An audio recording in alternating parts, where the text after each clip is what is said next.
This is Tillieshardick. That used to be an inn at one time. It's the estate manager's house now.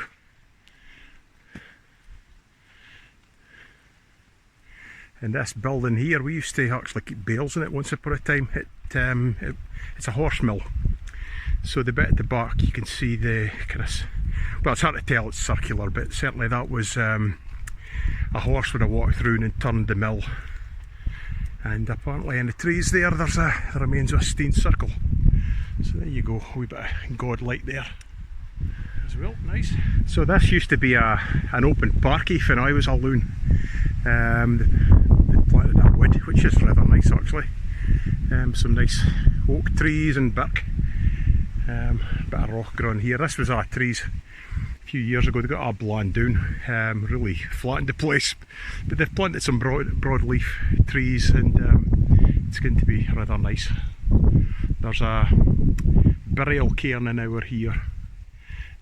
We'll let you see just in a minute, but we're going to go down and see the memorial chair.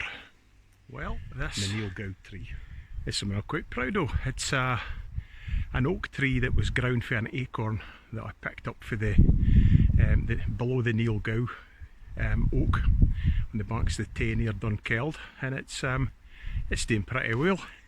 It was about between 9 and 12 inches in height when the sapling was put in here, so you can see it's very near my height now, so it's just about 6 feet in height. So it's coming on.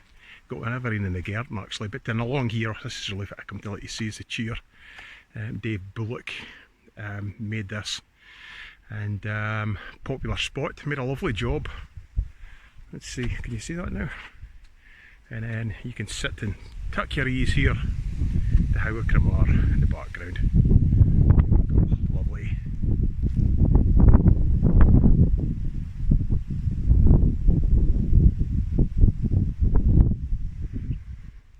Well, that right in front of me doesn't look like very much, but it's actually a burial cairn. There's been archaeologists that have looked and have agreed that is what it is. So who knows what's under there. It's just at the back of the Altoon Garden, which is just through there, and then through here is the Cotter Housey. It's all grown up with bushes and trees and plants and things, but it was quite open when I was a loon. In fact, the best Hogmanay as a bairn that I can mine was in there. Vic and Rona Wallace were there at the time, and that particular year was it was quite bad weather, and the TV was off for a couple of weeks pretty much. The Doris TV mast was damaged, and so my mum and dad and us and my auntie and uncle Robert and Catherine Anderson, my cousins Avril and Gary, went round first fitting at Vic and Rona's, and they had a house, a folk there. Jimmy Wallace, Vic's dad, was still alive at the time, but his sisters were there and his brother and his family was there, and it was just a fantastic night. Certainly as a kid it stood out in my mind.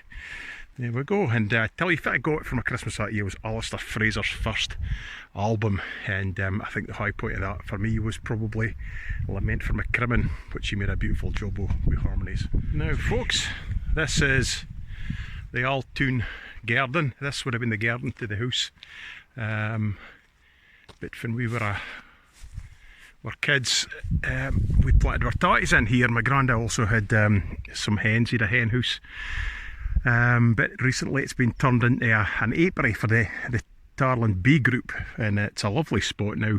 They've got wildflowers planted and various vegetables growing, but you can see that the hives over and the fence. There's a couple of ruskies just ahead in the wide. I don't know if you can see them from here, look. Near ruskies, it's where you would put ruskies in. They were for the hives, but at one time there was slab walkways and an orchard in here, but before we arrived somebody had put pigs in, and the pigs had just, well, you can't feel like pigs are, the root about, and they dug up by the walkways and just made a hell of a mess of the place. And so I think my dad and my granda had about 20 cartloads of steins out of here if we got the first tatties in, but there's a lot of fairly miserable time spent picking tatties in here, but a lot of fun as well anyway. So I'm just going to swing round. That's the new house up there. It's where the silage pit used to be, but we're going to go and have a look at these some of these apples here. That's the orchard that's been planted, and it's like a community orchard. Folk can go and help themselves, and they press the apples and sell them for funds for the Tarlin Development Group, I think it is. There we go, Caroline's Orchard.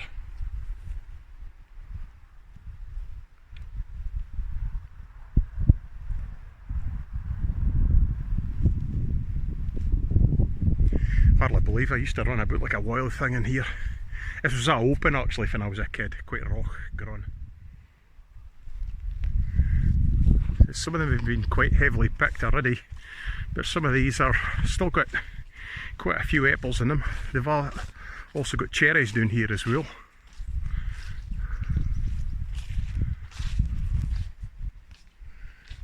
Yeah, a few different types.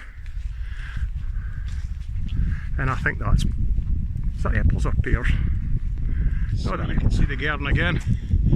It's got a nice wee parking bit here and very accessible to kind of disabled folk that are keen on having a look at the bees. So made a nice job. That's Gordon Coots' new house there, and it's not finished yet, but it's going to be cracking once it is. It's actually on the site of it used to be the silage pit here at Altoon when I was a loon. A lot of silage come out of there and used to fill it, bales of straight on top of the silage. So a great place to play as a kid.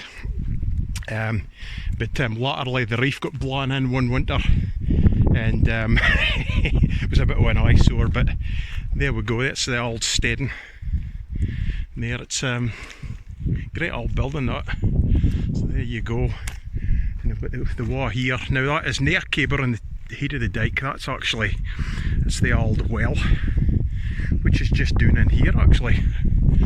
There, that stein's covering it over. So that was right in there, and that was in good working order, and apparently you could have got water drawn for that fairly easy. So amazingly good condition. So this is where I was brought up. We used to keep beasts in that shed there, or stray. So we'll go looking round. That's Ledlich up there.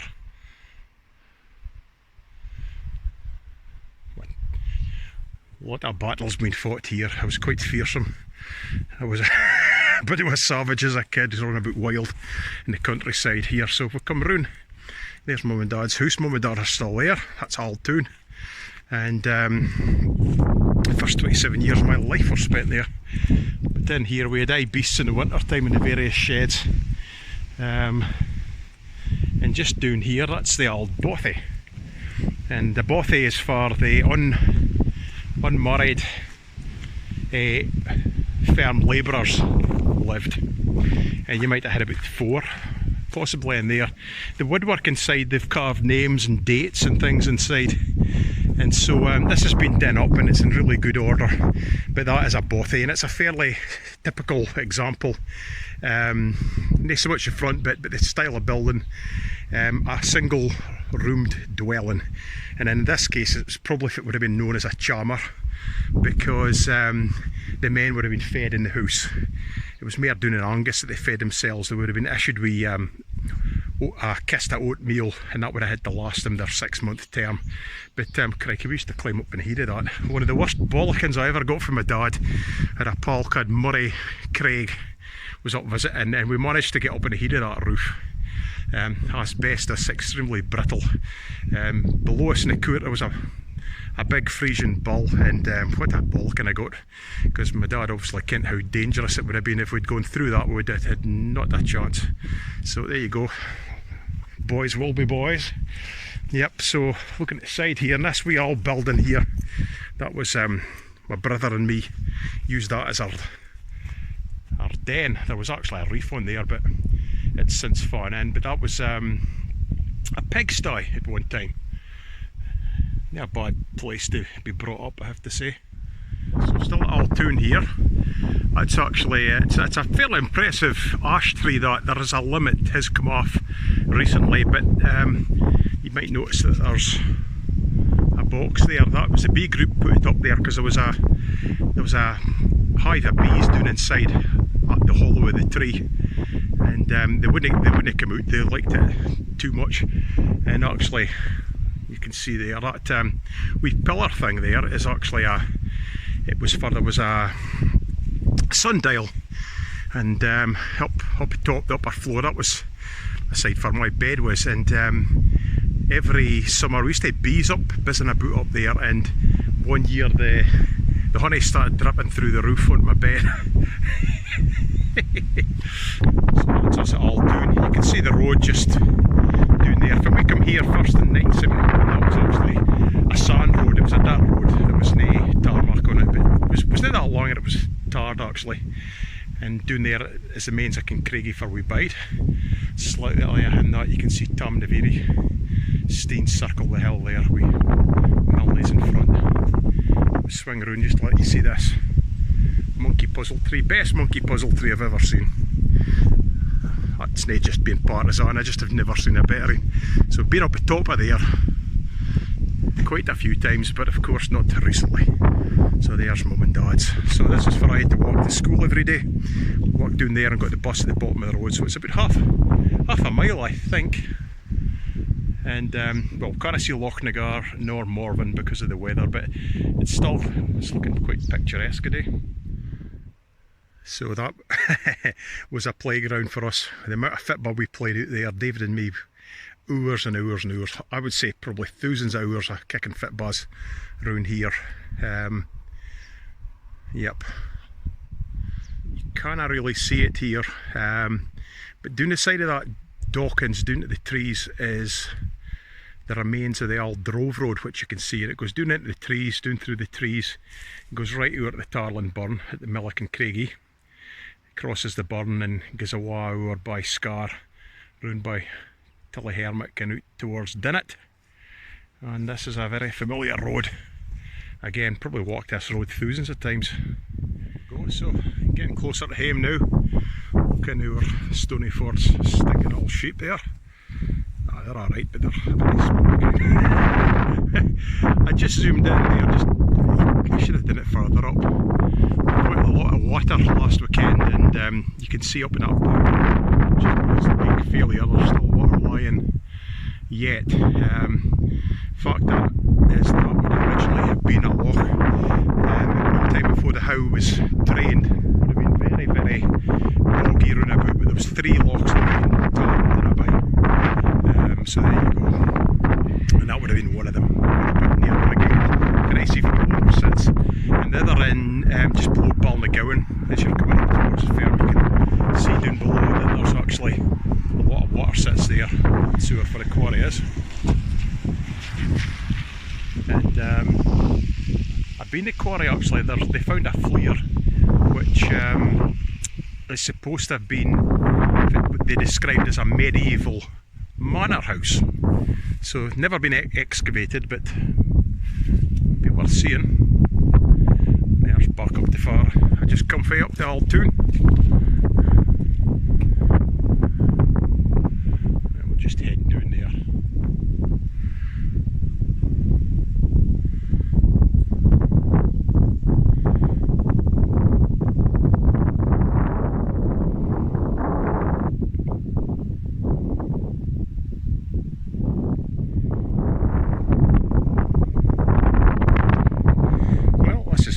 To catch the bus every day for 7 years, primary 1 to primary 7, and my brother David and my sister Heather and then I got off the bus here up to Altoon, which you can see. That's me back to Mains of Kincraigie, which is home now. This used to be for my granny and grand a bit. There was a time when every park between here and Tarland where I had black and white Frisian cattle in them. My dad actually did have a photo. Every park had black and white cows in it. So it's quite a place now though. Would have been still been milking about this time normally. That was the staying for the kind of the older, not quite so fit coos, and then the rest were in the cubicles here. The actual dairy doesn't exist anymore. Believe it or not, they actually filled in the pit with cement. There is coos in though, but this would have been full of Friesians at one time, and it would be a lot noisier with all the machinery, the motors going on. Here's Hector.